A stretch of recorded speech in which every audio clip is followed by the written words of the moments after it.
రోజు ఒక్కసారి మీరు ఆలోచన చేయండి. అనుకోకుండా గోపన్న కూడా మీ అందరికీ ఎప్పుడు అందుబాటులో ఉంటూ మీ అందరితో ఎప్పుడు కలిసిమెలిసి ఉంటూ ఎప్పుడు ఏ కష్టం వచ్చినా ఏ సమస్య వచ్చినా మీకు అందుబాటులో ఉన్నవాడు మాగంటి గోపీనాథ్ గారు. ఆయనను మీరు 5 ఏళ్ల కోసం గెలిపించినారు. కానీ దురదృష్టవశాత్తు ఆరోగ్య సమస్యల వల్ల సంవత్సరన్నర లోపలనే గోపీనాథ్ గారు మన మధ్యలో లేకుండా పోవడం మనందరికీ కూడా ఎంతో బాధ కలిగించిన విషయం. ఇవాళ ఆ కుటుంబం ఏ కుటుంబం అయితే పార్టీకి సేవ చేసిందో, ఏ కుటుంబం అయితే జూబ్లీ హిల్స్ నియోజకవర్గానికి గోపీనాథ్ గారి రూపంలో అండగా నిలబడ్డదో ఆ కుటుంబం ఒక పెద్ద దిక్కును కోల్పోయి ఇవాళ మీ ఆశీర్వాదం కోసం ఆ ఇంటి ఆడబిడ్డ మీ అందరి దగ్గరికి కూడా వస్తూ ఉన్నది. తప్పకుండా ఈ ఆడబిడ్డను మీరందరూ ఆశీర్వదిస్తారని, తప్పకుండా మంచి మెజారిటీతో గెలిపిస్తారని చెప్పి నేను బలంగా నమ్ముతా ఉన్నా. దయచేసి మీరందరూ కూడా ఒక్క విషయం ఆలోచించాలని నేను మనవి చేస్తూ ఉన్నా.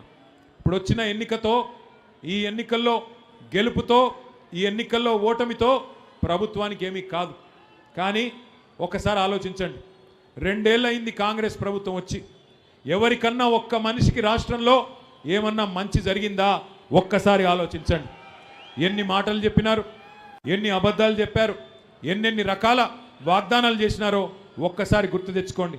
హతేలీ మే జన్నత్ దిఖాకే, అరిచేతిలో స్వర్గం చూపెట్టి అందరికీ అడ్డగోలు హామీలు ఇచ్చి, ముఖ్యంగా గ్రామీణ ప్రాంతాల్లో ఉండే రైతాంగాన్ని, గ్రామీణ ప్రాంతంలో ఉండే మరి అక్కడ ఉండే పెద్దలని మోసం చేసి కళ్ళబొల్లి కబుర్లు చెప్పి 420 హామీలు ఇచ్చి ఇవాళ అధికారంలోకి వచ్చింది కాంగ్రెస్. అధికారం పెద్ద విషయం కాదు. 10 ఏళ్ళు మీరు మాకిచ్చారు, ఇవాళ వాళ్ళకి ప్రజలు అవకాశం ఇచ్చారు. నేను మిమ్మల్ని దయచేసి ఆలోచించమని కోరుతా ఉన్నా. 10 ఏళ్ళ మా పరిపాలన మీ ముందుంది, 2 ఏళ్ల కాంగ్రెస్ పరిపాలన కూడా మీ ముంగట ఉన్నది. ఈ 2 ఏళ్ల కాంగ్రెస్ పరిపాలనలో ఎవరికైనా మంచి జరిగిందా, ఎవరికైనా మేలు జరిగిందా ఆలోచించి ఓటేయండి. కాంగ్రెస్ పార్టీకి ఓటేయడానికి ఒక్క కారణం ఉందా? దయచేసి ఆలోచన చేయండి. ఒక్కటంటే ఒక్క కారణం ఉందా? ఎన్ని మాటలు చెప్పినారు. పెద్ద మనుషులకి కేసీఆర్ గారు 2000 పెన్షన్ ఇస్తే మేము 4000 పెన్షన్ ఇస్తామని చెప్పినారు. అట్లాగే ప్రతి ఆడబిడ్డకి నెలకు 2500 రూపాయలు నెలకు ఇస్తామని చెప్పినారు. ఒక్క ఆడబిడ్డకైనా మరి అది కూడా 100 రోజుల్లో ఇస్తామని చెప్పినారు. ఒక్క ఆడబిడ్డకైనా నెలకు 2500 అందిందా? ఎవరికన్నా వచ్చిందా 2500? ఎవరికన్నా 4000 పెన్షన్ వచ్చిందా? తులం బంగారం ఇస్తామన్నారు, ఇచ్చినారా? తులం బంగారం వచ్చిందా? ఎవరికైనా గట్టిగా చెప్పాలా? ఆడపిల్లలకు స్కూటీలు ఇస్తామన్నారు, ఇచ్చినారా? పోనీ కేసీఆర్ గారు కష్టపడి బాగా చేసిన కరెంటుని ఇవాళ కరెంట్ అన్న సక్కగిస్తున్నారా ఈ ప్రభుత్వం? మంచినీళ్ళకు బిల్లులు వస్తున్నాయా? కేసీఆర్ గారు ఉన్నప్పుడు 20,000 లీటర్లకు ఫ్రీ వాటర్ ఇచ్చిండు. హైదరాబాద్లో 20,000 లీటర్లు ఫ్రీగా ఇక్కడ ఉండే పేదలకు ఇచ్చిండు. ఇవాళ ఈ ప్రభుత్వం వచ్చినాక బిల్లులు వస్తున్నాయా? వస్తున్నాయా లేవా? ఇవాళ కేసీఆర్ ఫ్రీగా ఇచ్చిన నీళ్లు కూడా ఇచ్చే తెలివి లేదు, ఇచ్చే ముఖం లేదు వీళ్ళకి. కరెంట్ ఇచ్చే తెలివి లేదు, నీళ్ళు ఇచ్చే తెలివి లేదు, పేదలకి పథకాలు ఇచ్చే తెలివి లేదు, కనీసం కేసీఆర్ గారు ఇచ్చిన పథకాలు కొనసాగించే తెలివి కూడా లేదు.